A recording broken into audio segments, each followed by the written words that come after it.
자, 오늘의 주제는 바로 국방론입니다. 국방론에 대해 할 말이 많으시다는 두 분 모셨는데요. 각자 소개 부탁드립니다. 21살에 진사시에 합격한 후 정치활동을 시작해 일평생 두루두루 주요 관직을 거친 어촌 심원광율 씨다. 강릉이 낳은 사상과 자유분방한 삶을 살고 있는 허균이라옵니다. 네, 오늘 두 분을 모신 이유가 바로 국방론에 대해서 자세한 말씀 듣기 위해서인데요. 핵심만 짚어서 간단하게 말씀해 주시죠. 국가 아니면 병권을 누가 잡느냐에 따라서 네, 그렇습니다. 다음은 허균 선생의 국방론은? 그 강원도로 피난처를 옮기는 것은 옳지 않다고 네, 생각합니다. 여기까지 듣겠습니다. 두 분 말씀 감사드리고요. 아니 뭘 말했다고 그러십니까? 아이 그러게나 말입니다. 두 분의 얘기가 궁금하시다면 채널 고정 바로 이어집니다.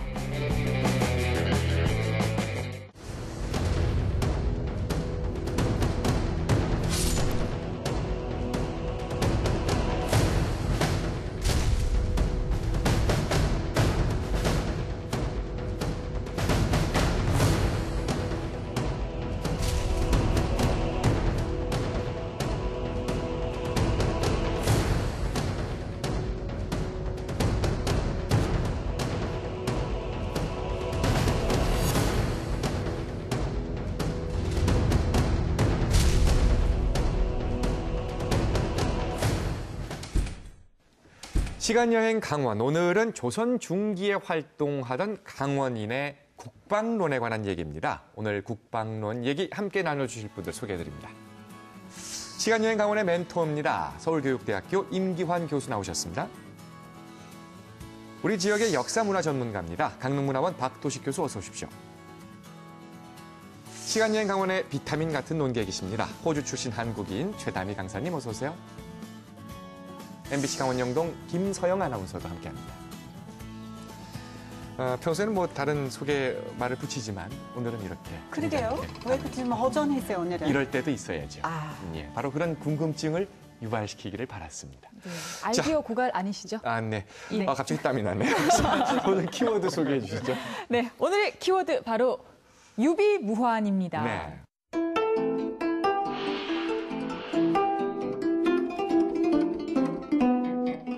우리 또 한자에 굉장히 해박하신 우리 다미 강사님께서도 네. 뜻은 다 알고 계시잖아요. 네, 네. 그렇죠. 율곡이 선생님께서 10만 양병설을 주장할 때 내세웠던 정신이 바로 유비무환인데요. 아마 국방론하고는 굉장히 잘 어울리는 그런 사자성어가 아닐까 싶어요. 그럼요. 그런데 오늘 저희가 조선 중기에 활동하던 강원인의 네. 국방론에 대해서 알아본다고 했는데 왜 하필 조선 중기인가 싶거든요. 조선 중기에 뭐 무슨 일이 있었어요? 예, 조선이 건국되고 나서 이 주변 국가하고 상당히 평화적인 관계가 이 동아시아 전체 정세가 상당히 안정적으로 운영이 됐었죠. 그래서 15세기, 16세기 중반까지만 해도 뭐 평화스러운 시대, 네, 뭐 그렇죠. 중간중간 여진족이 좀 하고 충돌이 있고 또 뭐 삼포외란 등 약간의 이제 이런 충돌이 있었습니다만 전체적으로 이제 안정적인 시기였는데 이 여진족, 북방의 여진족은 여진족대로 이제 통일의 기운이 싹 트면서 힘들을 모아가고 있었고요. 또 일본 내부의 그 100여 년에 걸친 전국 시대가 마무리해 가면서 그 힘들이 또 외부로 뻗쳐나갈 가능성이 높아지게 되는 그 시기가 이제 16세기 말이 되게 됩니다. 네. 이제 이런 정세 변화가 동아시아 전체 어떤 파동으로 나타날 가능성이 있었고 그런 것들을 나중에 결과적으로 임진왜란 병자호론으로 이어지게 되거든요. 이걸 미리 내다보고 거기에 대비하자. 이런 것들이 바로 이 시기에 나타났던 국방론이라고 할 수 있겠습니다. 예. 네. 율곡 이외에도 또 이런 국방론을 제시한 우리 강원인들이 또 있다는 그런 얘기잖아요. 그렇죠? 네, 그 대표적인 분이 그 율곡의 앞세대인 네. 이제 심원광 선생. 심원광 선생. 예. 그다음에 율곡의 바로 뒷세대인 이제 허균 선생이 있습니다. 예. 우리가 그 지금까지 그 율곡 선생님 하면은 일본의 그 침입에 대비해서 10만 양병설을 이제 주장을 했죠. 예. 그리고 허균은 이제 여진 침입설을 주장해서 후금의 침략에 대비해야 된다. 네. 근데 지금까지 율곡의 그 10만 양병설에 대해서는 상당히 높은 평가를 받았습니다. 네. 그에 비해서 허균에 대한 이제 그 평가, 그것은 거의 대상도 되지 않았고 무시가 됐죠. 그러고 보니까 조선 중기에 이 진짜 나라를 생각한 네. 대표적인 국방론을 펼쳤던 분들이 다 강원, 그것도 강릉 출신인 분들. 분이시네요.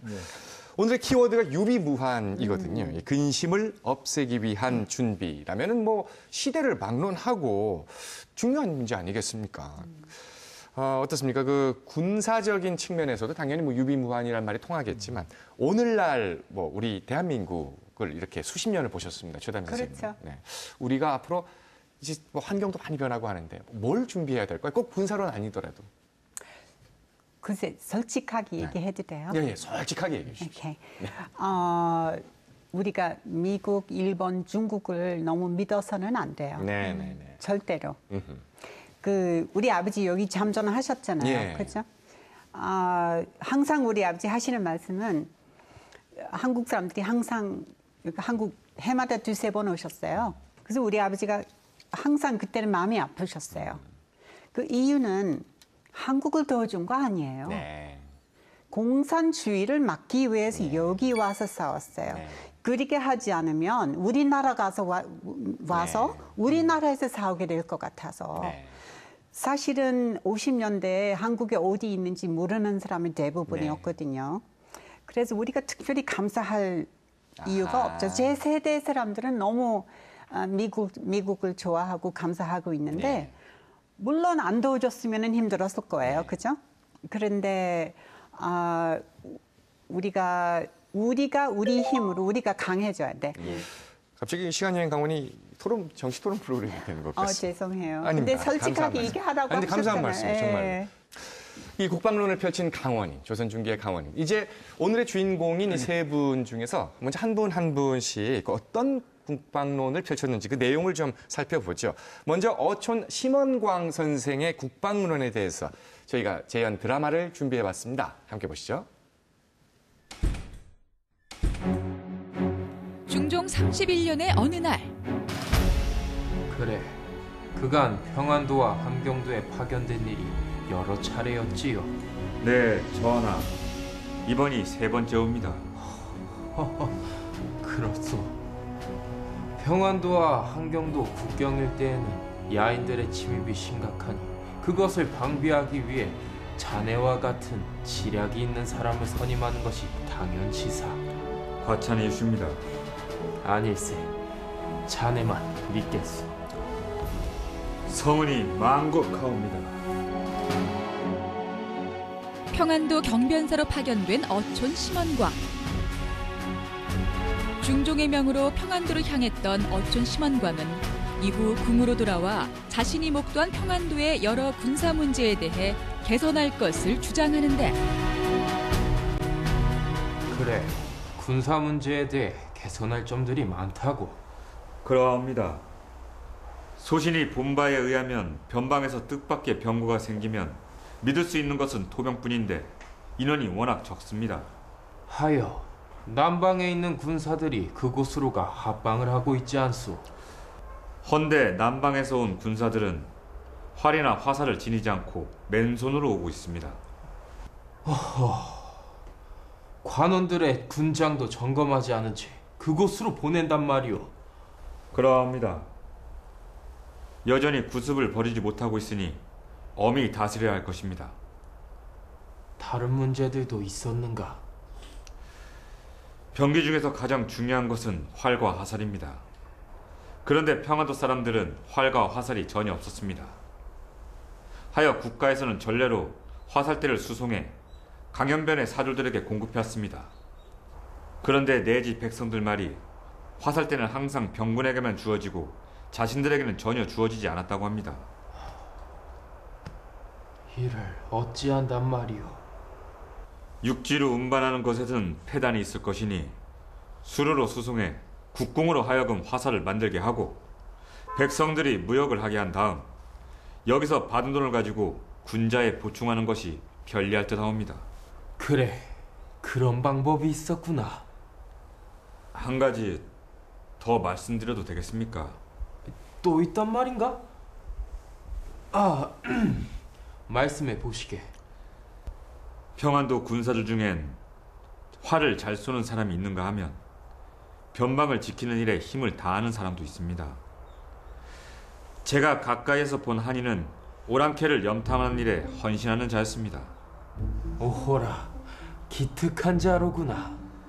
이런 자들에게 겸사복의 직책을 수여한다면 더 많은 힘을 기울일 것이라 사료되옵니다. 직책을 수여하라.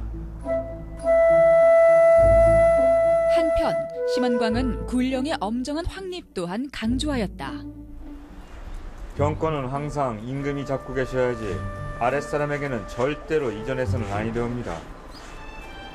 만약 병권이 아랫사람에게 이전된다면 국가의 대세도 그에 따라 떠나버리기라도 한단 말인가? 물론이옵니다. 한나라에서는 여럿과 여산의 무리들이 병권을 도둑질해 고제의 천하가 멸망할 지경에 이르렀고, 당나라 때 와서는 안록산이 변방 요새에서 반란을 일으키지 않았습니까?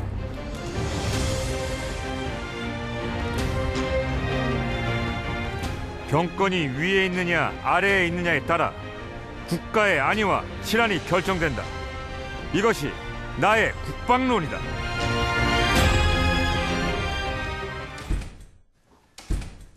어촌 심원광 선생이 관직 생활을 하던 당시에 국경 지역 상황은 어땠을까 한번 궁금합니다. 일단 그 평안도를 다녀온 뒤에 강하게 이 국방 개선안을 주장했단 말이에요. 어떤 뭔가를 느꼈기 때문이 아니겠습니까? 예, 이제 조선 초기부터 계속적으로 조선에서는 여진국들을 어떻게 통제하고 할 것인가에 대한 고민을 많이 했고, 네. 잘 아시다시피 이제 세종 때 사군 육진을 개척하지 않습니까? 근데 특히 이제 사군 같은 경우에는 워낙 관리가 어려워가지고 나중에 사군을 이제 철폐하게 됩니다. 예, 그때 이제 여진족들이 다시 그쪽에 와서 살게 되고, 그러면서 이제 조선과 여진족 사이에 충돌들이 일어나고, 이 중종 때 좀 많이 일어납니다. 그래서 심지어는 만포첨사가 살해당하는 일까지 일어나게 되죠. 이렇게 이제 여진족들의 움직임이 이제 심상치 않은 걸 보면서 이제 심원광 선생이 이제 국방론이나 이런 것들을 제시하게 될 텐데, 당시 여진족들은 이제 크게 이제 세 그룹으로 나눠져 있었어요. 이 건주 여진이라고 해서 압록강 북쪽에, 요동 쪽에 있는 여진이 있었고요. 그 다음에 이제 요동의 북쪽 서쪽에 있는 그 해서 여진, 그 다음에 동쪽에 있는 야인 여진들이 있었는데, 이들이 분립되어 있긴 했습니다만 점차적으로 이제 통합의 기운들이 일어나고 있습니다. 나중에 이제 누라치에도 통합이 됐는데, 그 통합의 기운이 일어나고 있었고, 특히 명나라하고 인삼, 그 다음에 모피 이런 것들을 교역하면서 이제 부를 축적해가면서 군사적 기반들을 만들어가고 있었던 것이죠. 이런 이제 정세 변화를 심원광 선생은 이제 바라보고 심상치 않다 바라보고 해서 이제 적극적으로 의견을 제시하게 되신 거죠. 네. 그럼 그렇게 여진족이 좀 분열돼 있는 동안에 우리나라 국내 상황은 어땠는지도 좀 궁금하거든요. 그럼 뭐 국경 지역의 군역들도 우리 문제가 좀 있었나요? 어땠나요? 예, 우리 그 조선시대 때 이제 군역을 보면은 16세에서 60세 모든 이제 양인 남자들이 군역을 지게 돼 있습니다. 그 양인 중에서도 이제 현역 복무하는 사람이 있고, 그다음에 현역의 경제적 뒷바라지를 하는 사람들이 있습니다. 근데 다른 데 지역의 군인을 보면은 16개월에 2개월 근무하면 되거든요. 근데 이제 평안도는 그 압록강 접경 지역이다 보니까 어떤 군대는 6개월 복무하고 그다음에 2년 후에 다시 복무하고, 그다음에 어떤 군대는 또 1개월 복무하고 또 4개월 뒤에 또 복무하거든요. 근데 이게 또 잘 지켜지지 않습니다. 그래서 다른 지역보다 훨씬 더 큰 부담을 지게 되고, 그다음에 중국에 우리나라에서 사신이 이제 1년에 한 3번 갑니다. 정기적인 사신이 있고 또 부정기적인 사신이 또 여러 차례 갑니다. 그 사신들이 갈 때 보통 몇 명 정도 따라가는가 하면 한 200명 이상이죠. 그 부담을 누가 하는가 하면 이제 그 평안도 사람들이 하는데, 사신들이 갈 때 또 보면은 어떤 이제 그 중국과의 그 무역을 하기 위해서 많은 물건을 가져가거든요. 그것을 이제 날리는 사람들이 이 평안도 사람들입니다. 그리고 이 평안도 이 사람들은 또 군역 이외에도 곡물하고 진상물 이것을 조달하는데 엄청나게 또 힘겨워하고 있습니다. 그 오촌 심원광 선생은 뭐라고 하는가 하면은, 백성이 한 가지 곡물이라도 바치지 못하면은 뼈골까지 우려낸다. 엄청나게 고통스러운 거죠. 그러자 이 평안도 백성들은 군역을 피하기 위해서 압록강 넘어 중국으로 도망가기도 했고, 그다음에 노비가 된다든가 아니면 승려가 되게 됐던 것이죠. 그런 패단을 보면서 뭔가 이제 국방론을 펼친 거 아닙니까? 그럼 심원광 선생이 밝혔던 국방론, 그 내용을 조금 더 자세히 좀 알고 싶네요. 오촌 심원강 선생은 이제 여러 패단을 이제 수정해야 된다. 예. 어떤 패단이 있는가 하면은 뜻밖의 그 변고가 있게 되면은 믿을 수 있는 군대는 평안도, 함경도의 이제 토병이라고 했습니다. 이 토병이라는 사람 그 군대는 예. 그 지역에서 태어나고 자랐기 때문에 아주 전쟁에서는 일당백 정도가 됩니다. 예. 그런데 그 수가 워낙 적기 때문에 다른 지역에 있는 군사들이 거기에 가서 토병하고 이제 합병을 하게 됩니다. 예. 그런데 그분들이 갈 때 보면 부방할 때 보면은 맨손으로 오고 그런 경우가 많습니다. 그 관리들도 뭔가 하면은 그게 이제 전쟁이 없고 승평일구라고 해서 평화적인 시기가 오래 지속되니까 그게 이제 허용을 합니다. 그 오촌 신문강은 그렇게 하면은 걸리게 되면은 수령을 이제 파직시켜야 된다 그런 주장을 하게 되죠. 그 다음에 둘째는 이제 병기 중에서 제일 중요한 게 활하고 화살입니다. 보면 그 당시에는 그런데 그쪽에 평안도에는 화살 나지 않거든요. 남도 쪽에서 그것을 그쪽으로 운반을 하는데 육로로 운반하게 되면은 각 역에 큰 패단을 주기 때문에 수로로 이제 운반하게 하는데 이 수로로 운반하게 되면은 이제 많은 패단이 줄어들게 되고 그다음에 그 지역 사람으로 하여금 활을 이제 만들게 하고요. 그다음에 거기 이제 백성들에게는 무역을 하게 해서 거기에서 받는 값 그것을 가지고 군자에 이제 보충하게 하자 그렇게 주장을 하고 그다음에 거기서 지방인 중에서 일 잘하는 사람을 겸사복이라고 하는 그 직책을 수여해서 적극적으로 이제 그런 사람들, 일 잘하는 사람을 겸사복에 임명하자. 그런 주장을 하고. 그 다음에 군령. 군사 그 군령에 대해서는 아주 엄격하게 그것을 확립해야 된다. 그리고 이제 제일 중요시 여기는 것은 병권이라는 것은 임금이 항상 잡고 있어야지 아랫사람에게 그것이 이전돼서는 안 된다. 그런 주장을 하게 됩니다. 그런데 이렇게 국방에 대해서 국방 개선안을 임금에게 자문할 정도면 뭐 그 지역에 대해서 굉장히 잘 알고 있어야 하잖아요. 근데 어촌 선생이 강릉 분이신데 그 국방 지역 뭐 한두 번 가봤다고 해서 그렇게 자문할 수 있는 정도가 될까 싶기도 하거든요. 예, 이 심원강 선생은 아까 이제 우리가 그 재연 드라마에서 봤듯이 1536년도에 평안도 경변사를 지냈죠. 그리고 이제 그때 아주 잘 관찰하시고 관심이 높으셨는데 이미 그것보다 한 17년 전에 1519년에 이 경성에 경성 교수로 가시고요. 그다음에 1525년 10년 전쯤에 경성 판관을 지내십니다. 그리고 이제 평안도 경변사를 갔다 와서는 2년 뒤에 1537년에 함경도 관찰사를 지내시고 그래서 뭐 평안도도 관심이 많지만 특히 함경도 지역에 대한 관심도 아주 높으시죠.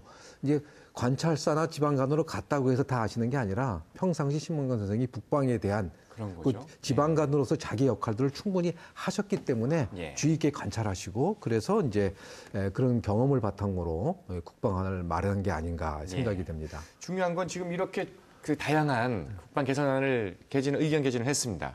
그 왕이 받아들여야 되잖아요. 중종이 받아들였습니까?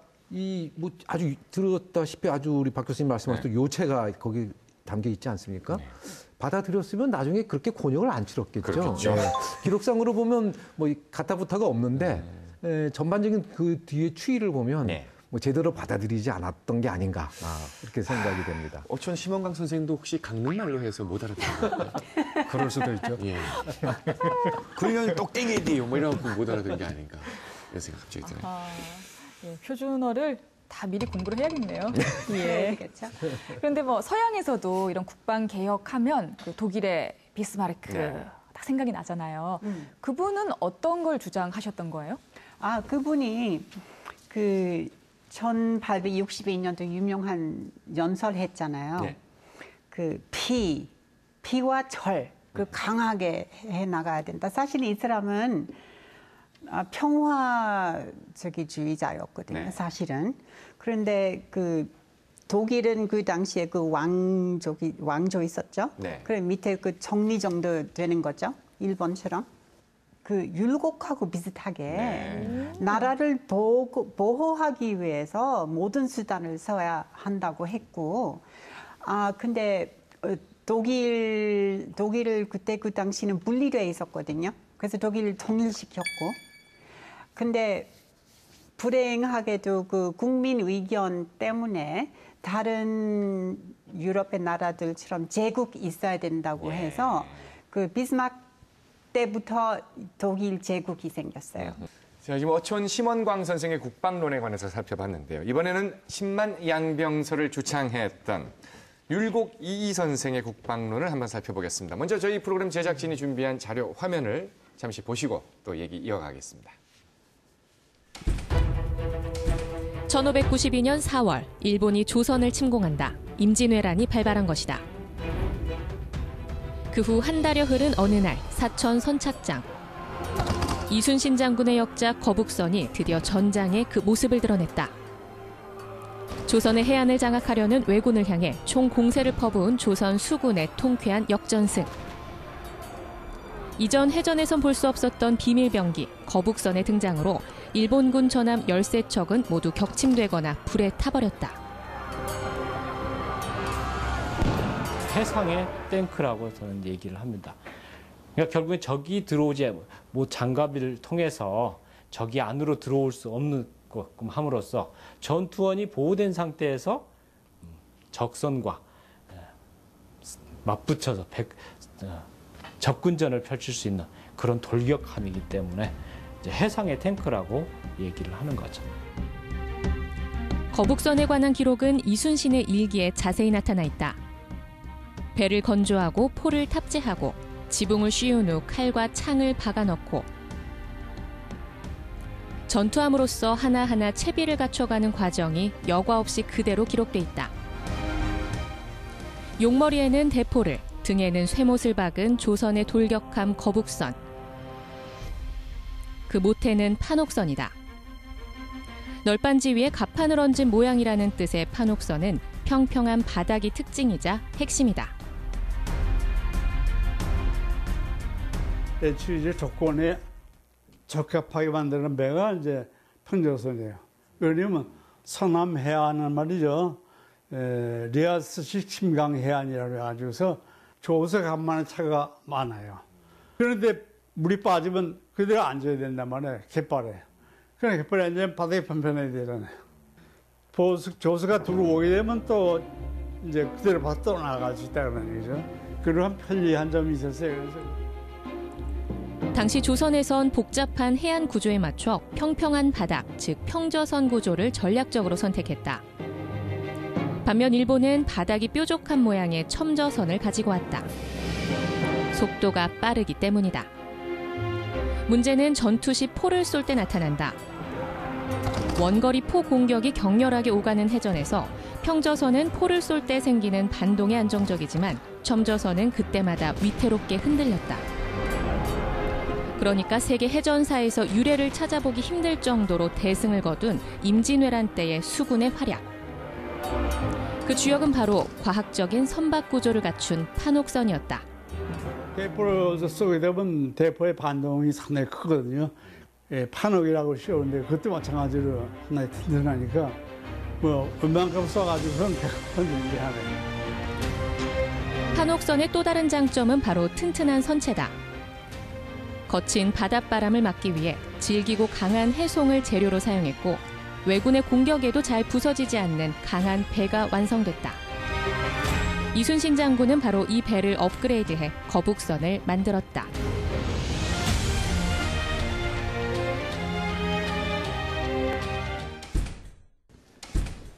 율곡 이이의 국방론, 10만 양병설 이렇게 말씀드리고 지금 화면을 봤는데 이제 10만 양병설 얘기 아니고 갑자기 그 거북선의 전신이라고 할 수 있는 그 판옥선 얘기가 나오네요. 율곡 이이 선생께서 판옥선 얘기를 하신 거죠? 예. 네. 그 율곡 선생께서 그 황해도 관찰사로 있으면서 그 서모랑케 즉 일본이 침공할 줄 몰라서 이제 거기에 대비해야 된다. 이렇게 말씀하시면서 이 수군들을 잘 보충하고 만들고 그다음에 이제 판옥선 건조가 필요하다고 이제 제안을 하십니다.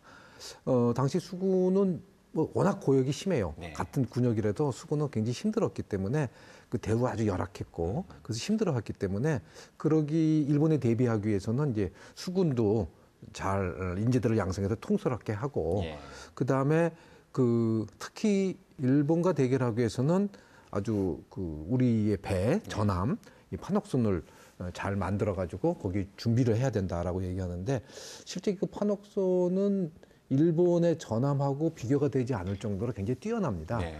당시 그 조선이 갖고 있는 조선술, 네. 배 만드는 기술이죠. 이런 이미 그 고려 말 때부터 그 몽골하고 같이 일본 원정할 때 그 많은 배를 만들었는데 네. 그때부터 이미 유명했고요. 그게 특히 이 판옥선 같은 경우는 명종 때 만든 전함입니다. 완전히 전함용으로 이제 만들어진 것이기 때문에 그것이 갖고 있는 장점들이 있었던 것이죠. 그래서 이제 율곡 선생님께서 이 판옥선 문제를 이제 제기하셨던 거죠. 예.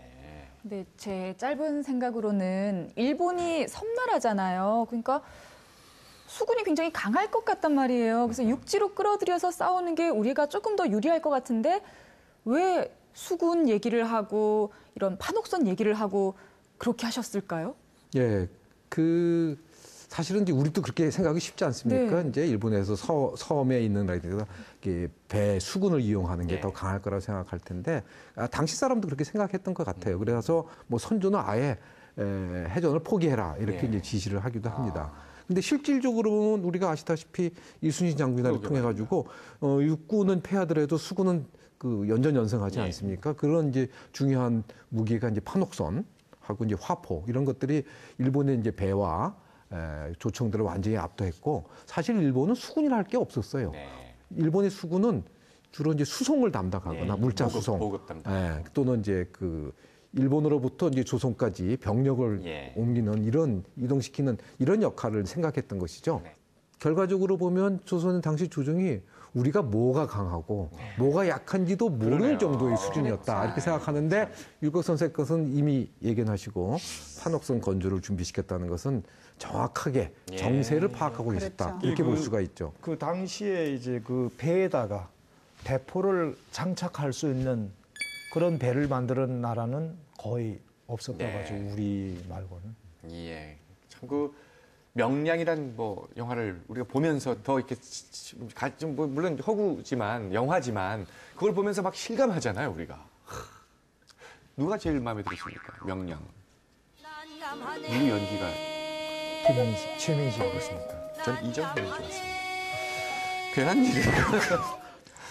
근데 이 율곡의 국방론 하면은 아무튼 뭐 판옥선도 중요하지만 10만 양병설 이거 빼놓을 수 없지 않습니까? 근데 이 10만 양병설을 뭐 무조건 우리 군을 10만 양성합시다 이렇게 주장한 게 아니라 구체적인 방안까지 다 제시한 거죠. 예, 우리가 그 10만 양병설을 보면 선조실록에는 그게 나와 있지 않고 네. 선조 수정실록에 그 얘기가 나오거든요. 예. 이게 우리가 구체적인 얘기는 알 수가 없지만은 10만 양병설 주장한 그 다음에 네. 율곡 선생이 올린 게 뭔가 하면은 시무육조라는 게 있습니다. 예. 그걸 임금에게 올렸는데 개혁안 중에서 가장 눈길을 끄는 것이 뭔가 하면은 인력 확보입니다. 보면 인력 확보인데 천민은 이제 면천을 시켜주고 네. 그다음에 서울에게는 벼슬을 열어주자 그런 방안이 있거든요. 우리가 조선시대 때 이제 군역을 가리켜서 양역이라 하거든요. 예. 양역이라는 것이 뭔가 하면 양인들이 군역을 부담하는 겁니다. 네. 천민들은 이제 군역을 부담하지 않지요. 그래서 이 서울이라든가 이제 천민 중에서 무예가 뛰어난 사람을 선발해서 일정 기간 이제 군역을 복무시키고 예. 그다음에 서울에게는 벼슬길을 열어주고 천민에게는 면천해주고 네. 그다음에 그중에 무예 재주가 없는 자 중에서는 일부에게는 곡식을 바치게 해서 이제 동일한 혜택을 주자 그런 기회를 이제 제시하죠. 예. 아주 구체적으로 이게 10만 군을 양성할 수 있는 방안까지도 이렇게 좀 철저하게 이렇게 좀 보고를 한 거예요. 네. 그런데 이 서울과 천민을 병력 자원으로 활용하자는 이 얘기가 저는 굉장히 파격적으로 들려요. 왜냐하면 그 당시 신분제가 굉장히 엄격했잖아요. 그런데 뭐 벼슬길을 열어준다, 뭐 천민에게도 뭐 면천을 해준다. 정말 파격적인 주장 아니에요? 그러게요. 예. 이렇게 되면 천민이 만약 이대로라면 네. 천민이 사라질 수도 있잖아요. 천민 계급이. 그러게요. 모두가 나는 그냥 군역을 하면서 면천하겠소라고 모두가 지원하면 뭐 어떡합니까? 무조건 그런 건 아니고요. 이제 무예가 뛰어난 사람들을 선발해서 무예가 뛰어나야 사실 이제 되군요. 서울이나 천민들은 이제 군역을 지지 않는 네. 데 대상들이 되는데 그 층들을 이제 군사를 확보하는 과정에서 특히 무예가 뛰어난 서울들한테는 그 기회를 주고 네. 군역을 지게 하고 그래가지고 잘 되면 그다음에 이제 관직의 기술, 예. 벼슬길을 열어주게 되는 거죠. 이 서울들은 이제 관직에 못 나갔는데 그 천민들은 그 지위를 사회적 지위를 이제 면하게 해줘가지고 말하자면 이제 군사로서 역을 쥐고 거기에 대한 합당한 대가를 이제 국가가 보장한. 이제 말씀하신 대로 이런 신분제 사회 속에서 이런 신분제를 어떻게 보면 흔들 수 있는 이런 말씀을 하신 건데 이제 그 점이 이제 율곡 선생의 장점이죠. 율곡 선생님은 이제 개혁안을 주장하시면서 이 변통을 얘기하십니다. 변통이란 뭐냐면 한번 정해진 걸 계속 따라가는 게 아니라 시기가 바뀐다. 그러면 세상이 바뀌고 때에 따라 바뀌면 시기에 맞게 바꾸어서 변통해야 된다라고 하는 게 이제 변통론이고 10만 양병설이라든가 그거 외에 율곡의 여러 그 개혁안들은 다 그런 변통론에 입각하고 있는데 사실 이제 안타까운 거는 이런 분이 당시에 계셨음에도 불구하고 그리고 어떻게 바꿔야 된다는 말씀도 하셨음에도 불구하고 그걸 이제 하지 못해서 결국 뭐 임진왜란이 일어나고 이런 곤욕들을 치른 게 안타까운 일이죠. 선조께서는 이 율곡의 이야기를 왜 도대체 안 받아들이신 거예요? 한 번쯤 귀 기울일 만도 하지 않아요? 유교 사상 때문에 그러는 거 아닌가? 그 당시에 우리가 그 국내 상황을 보면은 이제 그 정치적으로 봤을 때는 동서붕당이 생겼죠. 그래서 지배층이 이제 그 편을 이렇게 갈랐고, 그 다음에 정치 기강이 상당히 해이되어 있었고, 그 다음에 이제 세제 문란, 그 당시에 가장 백성들에게 민폐를 끼쳤던 게 뭔가 하면은 방납, 그 다음에 이제 환곡이라는 게 이게 고리대화되고, 그런 이제 그 폐단으로 인해서 민심이 상당히 이반돼 있었습니다, 보면. 그리고 이제 율곡이 이제 10만 양병설을 주장했을 때 이제 이러한 위급한 사태에 우리가 대비해야 된다. 그런 주장을 했는데 거기에 대해서 대신들은 무사한 때 군사를 양성하는 것은 화를 기르는 것이다. 이렇게 얘기를 했고 혹은 이제 예산이 없다. 그런 것을 이유로 해서 반대에 나섰죠. 물론 이제 선조 임금도 거기 이제 받아들이지 않는데 허균 선생은 뭐라고 얘기하는가 하면은 선조 때 율곡은 훌륭한 정책들을 많이 제시했지만은 사심이 가득한 신하들의 방해를 받아서 결국 실패했다. 만일 선조가 율곡을 믿어 일을 맡기고 흔들리지 않았다면은 임진왜란도 막아낼 수 있었을 것이다. 정확하게 평가를 했죠. 저 다시 한번 또 이게 진짜 답답하고 뭔가 좀 많이 아쉬움이 느껴집니다. 이제 마지막 또 한 분의 강원인입니다. 교산 허균 선생인데요. 교산 허균은 어떤 국방론을 당시에 펼쳤는지 저희 프로그램이 준비한 재연 드라마를 통해서 한번 보시겠습니다.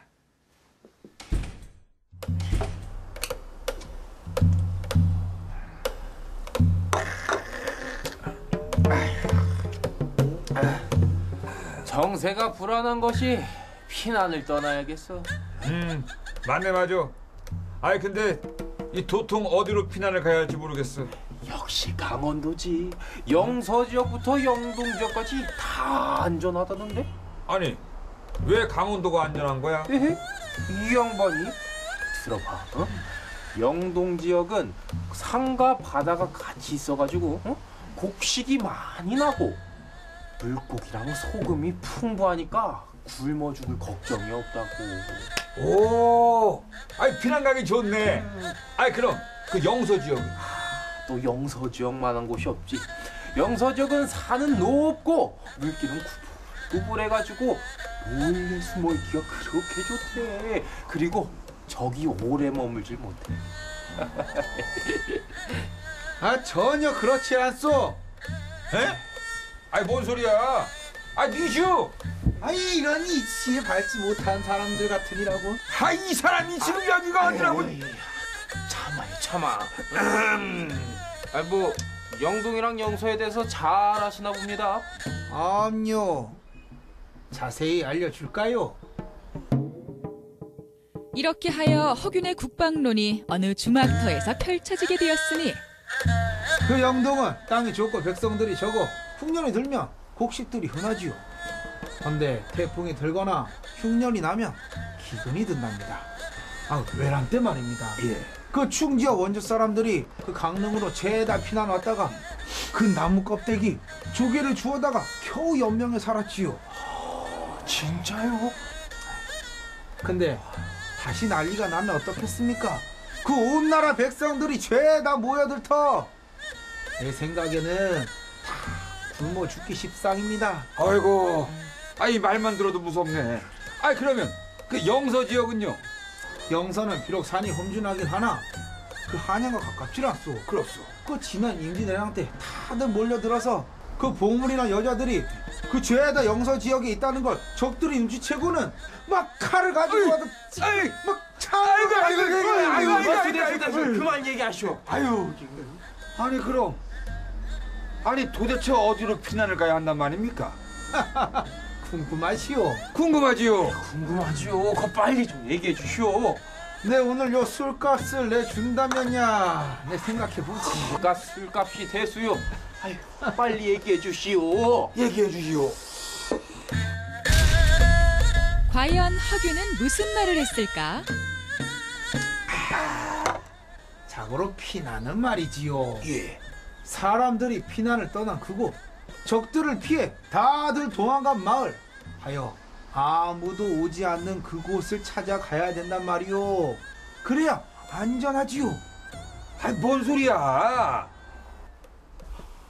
아, 텅 빈 마을. 그렇지요, 그렇지요. 오, 아이 듣고 보니 그러네. 이야, 아이 대단한 양반일세. 그러게 말이야. 관동 불가 피난설. 허균은 임진왜란 때 피난민들이 영동과 영서지방으로 몰리는 폐단을 보고 이를 경계하였으니 그의 주장을 요약하면 바로 이렇다. 피난처를 미리 생각하지 말고 그때를 당한 뒤에 형세를 보아 허허실실을 활용해야 한다는 것. 역시 타고난 지략가다운 발상이었다.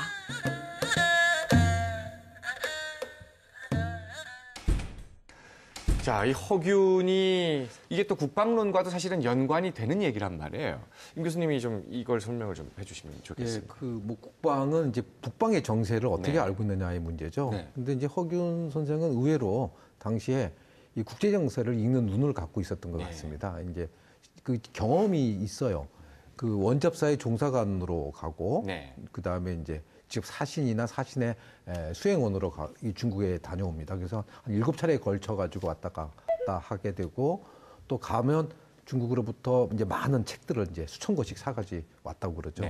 그러면서 이제 어떻게 국제 정세가 돌아가는가 그런 흐름을 이제 파악하고 있었기 때문에 앞으로 이 북방의 여진족이 쳐들어올 것이다라고 하는 것을 이제 예견을 했고 그 다음에 이제 허균 자체가 이제 사상이 굉장히 자유롭습니다. 그래가지고 뭐 주자하게 매몰되어 있다기보다는 정말 현실적인 눈으로 세상을 바라보는 것도 어떤 이 부국강병을 주장하는 굉장히 중요한 이유가 됐던 게 아닌가 생각이 되고요. 또 무엇보다 중요한 건 개인의 체험들이 굉장히 중요하죠. 허균은 이 24살 때 임진왜란을 겪으면서 뭐 그냥 겪는 게 아니라 피난길을 가다가 살아가는 아내와 갓난아기를 잃게 됐습니다. 그 전쟁이 얼마나 참혹한 개인의 그 삶을 파괴하는 것인지를 절실하게 깨달았던 거죠. 사실은 임진왜란을 당시 많은 사람이 겪었는데 또 허균은 그 개인의 체험을 실질적으로 사회와 국가 속에 어떤 식으로 만들어가야 되는가 이런 고민을 좀 했던 게 아닌가 이렇게 생각이 됩니다. 그럼 허균의 국방론은 어떤 점에서 중요한 건지도 좀 짚어주세요. 그 허균은 앞으로 쳐들어오면은 이제 북쪽 오랑캐가 쳐들어올 것이다. 쳐들어온다면은 동쪽이 아니라 서쪽으로 쳐들어올 것이다. 그리고 그 당시 지배계층은 적의 침입을 받으면은 임진왜란 같이 명나라가 도와줄 것이다. 그렇게 생각하고 있었는데 허균은 뭐라고 얘기하는가 하면 머지않아서 명나라는 망할 것이다. 그렇기 때문에 명나라는 우리나라를 도와줄 수가 없다. 그렇게 얘기를 하고 있죠, 보면. 정확하게 실제로 벌어진 역사를 미리 예측했던 게 맞네요. 그 허균은 이제 쓸만한 군사가 없는 우리나라가 아직 나라를 유지하고 있는 것은 정말 요행이다. 그리고 앞으로 뭔가 하면 이런 요행을 바라서는 안 된다. 이것은 우연에 불과하다. 그렇게 얘기를 했거든요. 그리고 군졸이 적은 것은 군대 행정을 제대로 운영하지 않았기 때문이고 그나마 쓸 수 없다고 한 까닭은 장수라든가 병졸이 적당한 사람이 없기 때문에 그렇게 했다. 허균은 우리나라 군정에서 가장 엄격했던 시대를 고려왕조라고 하고 있습니다.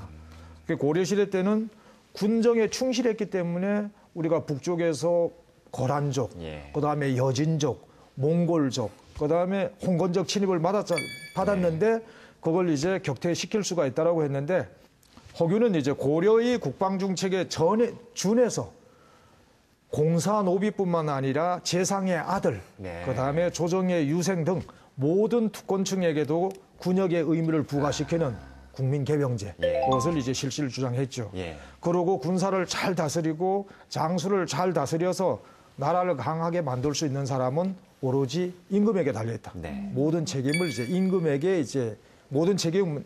있다라고 얘기를 하고 있습니다. 아니 근데 생각해 보면 뭐 이 쓸만한 군사도 없는데 나라가 이렇게까지 유지되고 있는 건 그냥 운이 좋아서 그렇다라던가 군사가 이렇게까지 없는 건 다 임금 책임이다라는 게 임금님 듣기에 기분이 별로였을 것 같아요. 그 당시에 조정 대신들이나 임금의 반응은 어땠어요? 허균의 국방론에 대해서는 딱 2개 정도밖에 안 찾아집니다. 하나가 이제 병론이고 하나가 서변 비로고, 서쪽 변방의 그 오랑캐 대비하는 그 책을 이제 2권을 남겼습니다. 근데 그 책은 없어지고 그 서문만 남아 있거든요. 이 허균이가 남긴 이제 상소라든가 차자 그런 것은 이제 찾아지고 있지 않습니다. 다만 이제 허균이가 직접 모아놓은 논이라는 것은 이제 자기의 이론, 이것을 내놓은 것을 말하는데 이게 성서부부에 실려있거든요. 그럼 허균이가 많은 국방론을 제시한 것 같은데 그게 자료로 남아있지 않거든요. 허균이 이제 능지처참 당하지 않습니까? 역적으로 몰려가지고. 그래서 허균이 죽고 그다음에 광해군 일기 편찬할 때 아마 허균이가 올린 그런 상소문, 그것이 이제 거의 제대로 논의가 되지 못했을 것 같고 그다음에 그 구체적인 내용은 모두 삭제된 것이 아닌가 그렇게 이제 상상해 볼 수가 있죠.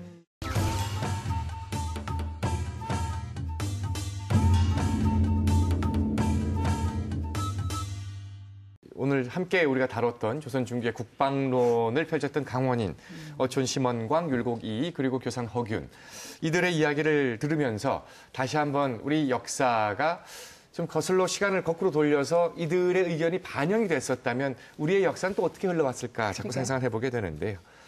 자, 그래서 오늘 시간여행 강원의 마지막 역사 가정 역사 스토리 2부는 바로 비슷한 맥락에서 준비를 해봤습니다. 오늘의 가정은요. 오늘 우리가 준비하고 얘기했던 어촌 심원광 선생, 그리고 율곡 이이 선생, 교산 허균 선생, 이 세 분의 국방론을 잘 생각하셔서 한 명을 오늘날의 대한민국 국방부 장관으로 임명합니다. 자, 어떤 인물을 심으시겠습니까? 먼저 김소영 아나운서는. 그 장관 제가 하면 안 되는 거죠? 그건 안 됩니다. 그건 안 되고요. 같이 하자. 우리 그것도 안 힘을 됩니다. 모아서 안 돼? 안 되고요. 심원광 선생님의 국방론이 굉장히 와닿았어요. 일단 그 북방 지역에 직접 가서 그 지역에서 어떠한 폐단이 있는지, 어떠한 악습이 있는지, 뭘 바꿔야 하는지를 너무너무 현실적으로 잘 파악을 하고 거기에 대한 대안을 제시를 하신 것 같더라고요. 사실 지금 우리나라 뭐 병영 문화에 있어서도 좀 고쳐 나가야 할 것들이 있잖아요. 정말 도움이 될 만한 의견들을 우리 심원광 국방부 장관님께서 많이 해주실 수 있을 것 같아요. 심원광 선생을, 어촌 심원광 선생을 추천합니다. 추천합니다. 최다미 선생님께서는 어떻게 생각하십니까? 저는 율곡 선생. 율곡 이이 선생을. 제가 잠깐 읽어도 돼요? 어질고 유능한 사람을 임명할 것. 군사와 백성을 양성할 것.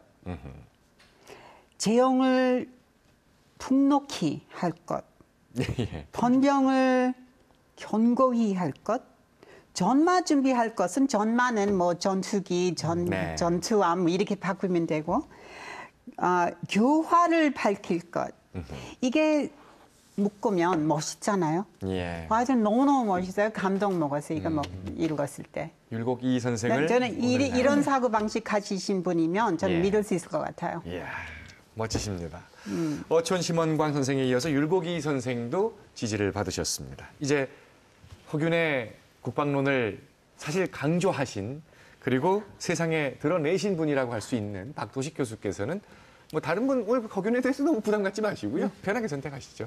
저는 허균을 국방부 장관으로 그럴 줄 임명하셨습니다.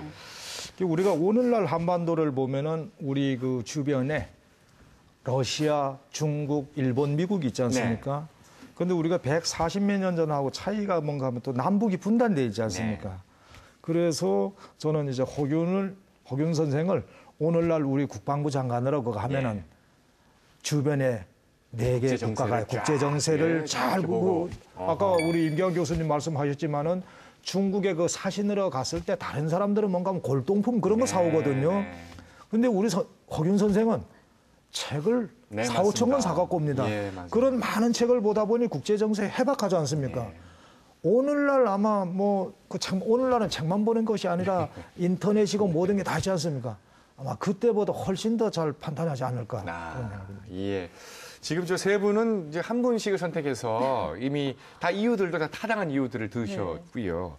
이제 임기환 교수께서는 이 세 분 각각 한 표씩 얻으신 이 세 분 중에 최종 결제를 한번 해주셔야 될 것 같습니다. 마지막 한 표네요. 그러네. 제가 진짜 낙점을 하게 되네요. 이야. 세 분 아까 이제 세 분의 그 국방론을 다 우리가 쭉 살펴봤고요. 제가 다 일리가 있어요. 뺄 수가 없어요. 그러게 말입니다. 이게 어떤 분을 빼고 어떤 분을 수가 없는 상황이더라고요. 그리고 또 우리 국방이라는 건 강하고 더 잘 만들면 잘 만들수록 좋은 거 아닙니까? 그래서 저는 세 분을 돌아가면서 1년씩 돌아가면서 맞춰놓으면 각각이 갖고 있는 장점들이 있습니다. 정답입니다. 정답. 그 심원관 선생은 현지 상황을 잘 파악하셨고 율곡 선생님은 원칙을 잘 세우셨고 그 또 허균 선생님은 국제 정세에 대한 파악을 통한 이런 아주 파격적인 개혁을 해주셨고 요 세 분이 잘 조합되면 정말 아주 탄탄한 우리 국방을 만들 수 있지 않을까. 제가 제일 먼저 했으면 저 나름대로 골랐을 텐데. 자, 어쩌면 정답일 수도 있겠다는 생각이 듭니다. 오늘 조선 중기 가장 우리 민족의 역사상 이 외침으로 인해서 정말 우리가 많은 아픔을 겪었던 바로 그 시기에 가장 중요한 국방론을 펼쳤던 세 분. 그분들의 진지한 이야기들을 오늘 더듬어 봤고요. 더 아쉬운 점은 이제 그런 국방론들이 현실 정치로 반영이 되지 못했던 아쉬움도 오늘 진하게 느껴본 시간이었습니다. 시간여행 강원 오늘은 여기까지입니다. 고맙습니다.